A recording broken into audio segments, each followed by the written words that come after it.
வணக்கம் நண்பர்களே, நீங்கள் பார்த்துக்கிட்டு இருக்கிறது வந்து தமிழ்நாட்டில் உற்பத்தியாகி கேரளாவில் சும்மா ஆற்றுல கடலில் போயிட்டு கறக்குது. இது ஒரே ஒரு ஆறை தான் காட்டுறேன். இது மாதிரி ஒரு 7-8 ஆறு வந்து இந்த தண்ணியை வந்து ஆற்றுல போய் கடலில் போகுது வேஸ்ட்டாக. இந்த தமிழ்நாடு அரசியல்வாதிகள் ஆந்திராவிலையும் கர்நாடகாவிலையும் கேரளாவிலையும் கெஞ்சிக்கிட்டு கிடக்குறானுங்க.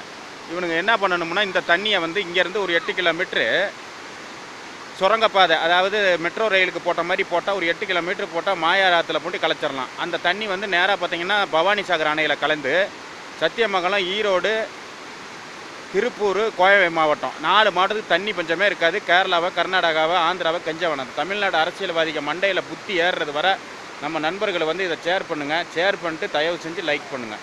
இதை வந்து கண்டிப்பாக வந்து ஒரு மக்களும் நீங்கள் அதை புரிஞ்சுக்கிட்டு இதை வந்து தமிழ்நாட்டு மக்களும் தமிழ்நாட்டு அரசியல்வாதிகள் எப்படி ஏமாத்துறாங்கிறத மட்டும் பாருங்கள்.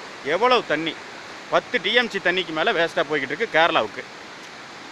ஆனால் கெஞ்சினான் கர்நாடகா, ஆந்திராவில் போய்ட்டு கர்நாடகா, ஆந்திரா, கேரளா கிட்ட போய்ட்டு கெஞ்சினான். ஆனால் அவனுங்க வந்து இந்த தண்ணி இவ்வளோ தண்ணி கேரளாவுக்கு வேஸ்ட்டாக போய் கலந்துக்கிட்டு இருக்கு. இவனு அவங்க வண்டையில் ஏறுறது வர நண்பர்கள் வந்து இதை ஒரு லைக் கொடுங்க.